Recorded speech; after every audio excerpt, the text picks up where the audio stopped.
नमस्कार साथियों, अभी आप देख रहे हैं नीले आसमान में लहराता हुआ झंडा ध्वज। ये भारत स्काउट गाइड जिला मुख्यालय चूरू के अंदर लहराता हुआ। अब आपको मैं बता दूं, इसकी जानकारी दे दूं कि राजस्थान राज्य भारत स्काउट एंड गाइड का राज्य पुरस्कार के लिए अभिशंसा शिविर होने जा रहा है, जिसकी ये एग्ज़ाम अभी इन स्काउट्स और गाइड्स की चल रही है। अभी मैं एक बार इनसे रूबरू करवा दूँ आपको। ये देखिए, जिला मुख्यालय चूरू का कार्यालय। श्रीमान श्री महिपाल जी तंवर, जो सीओ साहब चूरू। सर बताइए,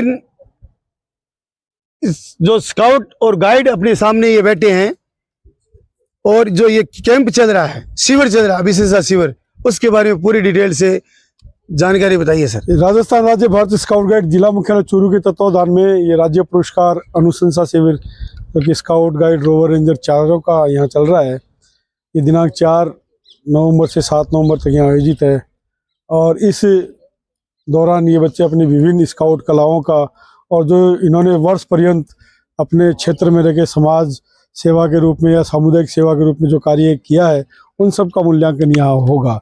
और यहाँ पर जो स्काउट गाइड इसमें उत्तीर्ण होते हैं या जिनकी अभी अनुशंसा की जाती है, उनको 22 फरवरी को महामहिम राज्यपाल महोदय अपने हस्ताक्षर युक्त एक प्रमाण पत्र, राज्य पुरस्कार अवार्ड है, उससे इनको पुरस्कृत करेंगे सभी स्काउट्स गाइड्स को जो यहाँ हो जाएंगे।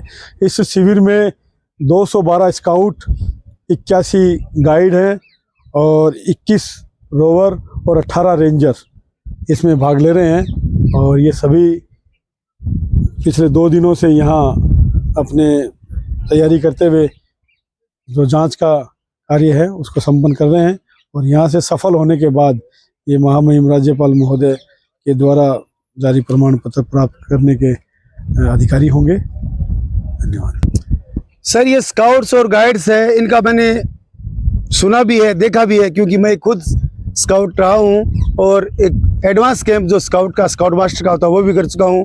तो इन जो अपने साथी देख रहे हैं हमें, उनको बताइए कि इस स्काउट गाइड आंदोलन का मुख्य ध्येय क्या है। देखिए, इसका मुख्य ध्येय बालक में ऐसे गुणों का विकास करना है कि वो न केवल स्थानीय बल्कि अपने राष्ट्रीय और अंतर्राष्ट्रीय समुदाय का एक उत्तरदायी नागरिक बन सके। आज के समाज में हम देखते हैं कि बच्चे बड़े एकाकी हो गए हैं और उसमें समन्वय की भावना कम होती जा रही है। तो स्काउटिंग के माध्यम से ये एक टोली में अलग अलग धर्मों के, वर्गों के, अलग अलग ग्रुप के बच्चे एक साथ रह रहे हैं, अलग अलग स्कूलों के रह रहे हैं। तो इनमें आपसी समन्वय की भावना विकसित होती है, सामाजिकता का गुण विकसित होता है। और जो स्काउटिंग के जो 5 मूल उद्देश्य है, जिसमें बच्चे का शारीरिक, मानसिक, सामाजिक, आध्यात्मिक और भावनात्मक विकास किया जाना है, वो यहाँ पर इन बच्चों का इस कैंप के माध्यम से होता है। और स्काउटिंग में केवल यही सिखाया जाता है कि किस प्रकार से एक अच्छे नागरिक बनकर अपने देश की, अपने समाज की, और न केवल देश और समाज की बल्कि अंतर्राष्ट्रीय स्तर पर भी एक उत्तरदायी नागरिक के रूप में अपना योगदान इस संसार को, इस समाज को, इस देश को दे सकेंगे। हम देखते हैं कि आज जो बच्चों में एक होड़ मच गई है परसेंटेज लाने की, उसमें कहीं न कहीं उनके मानवीय मूल्य जो है उनका ह्रास होता जा रहा है। लेकिन स्काउटिंग के माध्यम से वो मानवीय मूल्य जो है वो इनको बच्चों को सिखाया जाता है। हम बात करते हैं यदि शिक्षा की, तो शिक्षा के 2 मूल उद्देश्य होते हैं। एक तो बच्चे का ज्ञानार्जन करना और दूसरा बच्चे में उस ज्ञान के अनुसार उसके व्यवहार में बदलाव लाना। लेकिन हमारा जो शिक्षा पद्धति है वो मात्र एक सूचनात्मक बन के रह गई है, जहाँ हम सूचनाएं तो देते हैं, शिक्षा तो देते हैं, ज्ञान भी खूब देते हैं, लेकिन उसके व्यवहार में बदलाव के लिए जो व्यवहारिक धरातल होता है वो उपलब्ध नहीं करवा पाते। तो स्काउटिंग एक ऐसा मंच है जिसके माध्यम से बच्चों को व्यवहारिक धरातल उपलब्ध होता है, जहां वो अपने प्राप्त ज्ञान को अपने व्यवहार में ढाल सके। धन्यवाद सर, आपने बहुत अच्छी जानकारी दी। सर, इसी के साथ एक मैं और आपसे बात से जुड़ना चाहूँगा कि इस स्काउट गाइड्स का जो एक और मोटो होता है सेवा, तो वो सेवा उसके बारे में बताइए। बिल्कुल, मूल जो इसका भावना है वो सेवा ही है। और सेवा के लिए यह कि जब तक बच्चे में भावना ही नहीं होगी, वो कुछ कर नहीं पाएगा, तब तक वो सेवा नहीं कर पाए। सेवा के लिए भी 2-3 बातें जरूरी होती है कि सबसे पहले बच्चे का भाव हो, और दूसरा उसमें वो ज्ञान और स्किल्स हो। मान लीजिए एक बच्चा कहीं बाढ़ पीड़ितों की सहायता करने के लिए जा रहा है, उसके मन में ये बात है, तो लेकिन उसको तैरना भी तो आना चाहिए। वो तैरने की स्किल्स है उसके साथ जुड़ी होनी चाहिए। तो ये सारी स्किल्स उन बच्चों में सिखाई जा रही है। और साथ ही साथ इनको राज्य पुरस्कार के अंतर्गत कुछ ऐसे कार्य दिए गए हैं जो वर्ष पर्यंत अपने समाज में, अपने समुदाय के बीच में रह के करते हैं, और जिनका मूल्यांकन यहाँ होता है कि इन्होंने वास्तव में कितना कार्य समाज सेवा के रूप में किया है, और उसी मूल्यांकन के आधार पर इनको राज्य पुरस्कार अवार्ड जो है वो प्रदान किया जाएगा।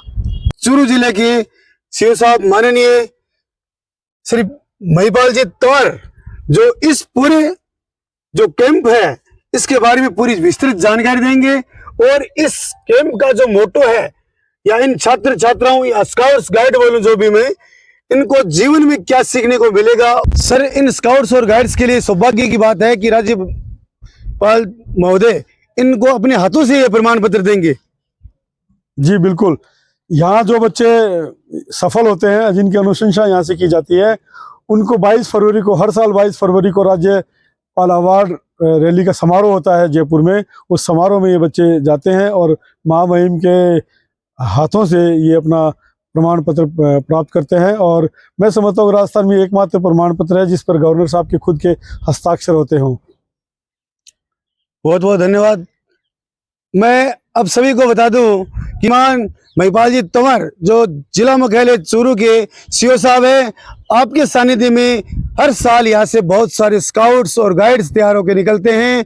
इसके लिए आपको बहुत बहुत धन्यवाद, क्योंकि स्काउट्स और गाइड्स जो अपने जीवन में यहाँ से नई नई कलाएं सीख के जाते हैं, वो अपने जीवन में आने वाले भविष्य में इनका किस प्रकार उपयोग करते हैं, वो आगे जाकर के अपने जीवन में ये आने वाली कठिनाइयों का दूर करने में और अपने जीवन को अच्छा और उच्च लेवल पर ले जाने के लिए अपने आप को इस योग्य बनाते हैं।